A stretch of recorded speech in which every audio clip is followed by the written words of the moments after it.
let's talk about Bankroll, when and how to manage it.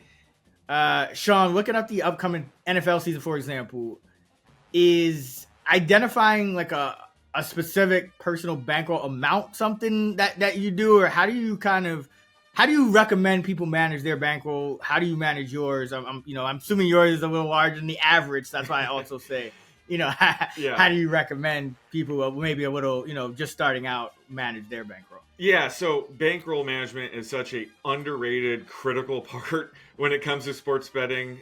Yes, winning more bets than you lose is essential. That's what we're trying to do here. But I've seen people lose money despite having a high win rate. For example, you can go 7-3 betting on minus 110 type markets and end up down units. If you say one of those losses, you risk 5 times as much as you did any of your other bets. So I think it's key just being disciplined when it comes to bankroll. So yeah, heading into week 1, it's important to start. I think it's important to start with a set bankroll amount and a set unit size. That's critical. The key is just to be consistent and have a set unit size that's, say, a fraction of your bankroll. It could be 2%, let's say. That means as your bankroll grows or shrinks, your unit size could go up or down. And one way to also approach this is there's something called the Kelly criterion strategy. It's a great way to accomplish this, especially if you're like me and you're making projections for things. You have an exact edge or theory edge. I think it's probably a bit too aggressive, so I would typically do like a quarter Kelly if you do go down that road.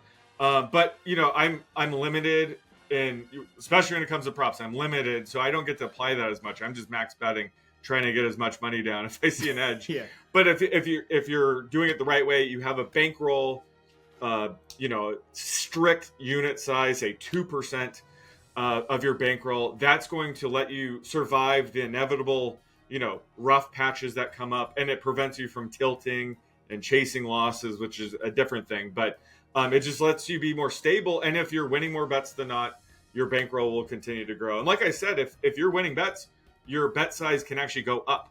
That's part of the strategy. So I think just going in with the approach of being, stable and consistent with your, unit size, I think is critical, and it's often overlooked when it comes to sports betting.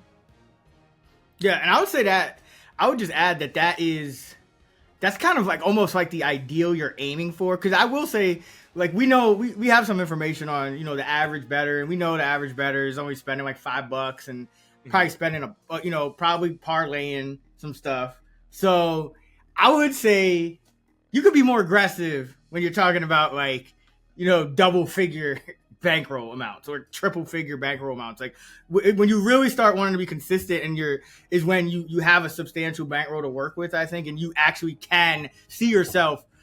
Because to me, it's like you have to care. You also have to find a point where you actually care about the bets you're making. It can't be so small that you just don't even care, but it can't be so big that you're like in danger of losing everything with a losing streak. So I would say there is a little push and pull to it, especially if you're just starting out. Like if you're starting out and you're just going to be kind of betting $5 parlays every day or every week until you hit it big, and like you just allocate $5 a week, and that's use 100% of your bankroll, because like you know what I mean. You're gonna want to get that one big hit, and then I think it means a lot more. Like once you hit 4 figures, especially, that's when you really want to start like making sure that your unit size is a consistent percentage of your bankroll. Like I think Sean, you were saying so it's like if you're winning more, your unit size is naturally going up. Exactly. That's really important.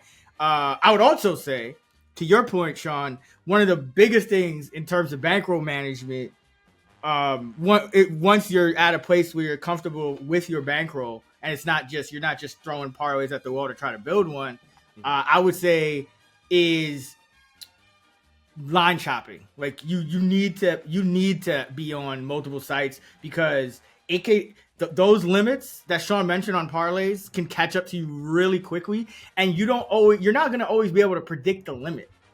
That's another thing. Like it'd be one thing if a site was just like, you can only bet $100 on parlays or something like that. But I've been at sites where one day it's like you can only bet 1,000. Next day you can only bet 100. Next day, but this specific prop you can only bet 328.86, or you know what I mean? Like it's not consistent, and so you have to be prepared. So like if you want to follow that bankroll strategy of kind of keeping it a consistent percentage, you have to be prepared to get money down on multiple sites and do it quickly, or you're gonna move your own line if you're sometimes like if you're talking about props, like these things can be very very sensitive. So like I would say the more you really are serious about managing your bankroll, you're gonna want to have multiple sites and sports books at your disposal just to kind of alleviate that and that uncertainty of not knowing what your limit might be, or making sure that you can actually get in and get down all the plus EV bets that maybe you're following Sean and that he's putting out, because not every bet is available at every book, not every line and number is available at every book. So I think that having a multitude of options is actually very important to bankroll management. At least it has been in my case as my bankroll has grown compared to when I first just started out.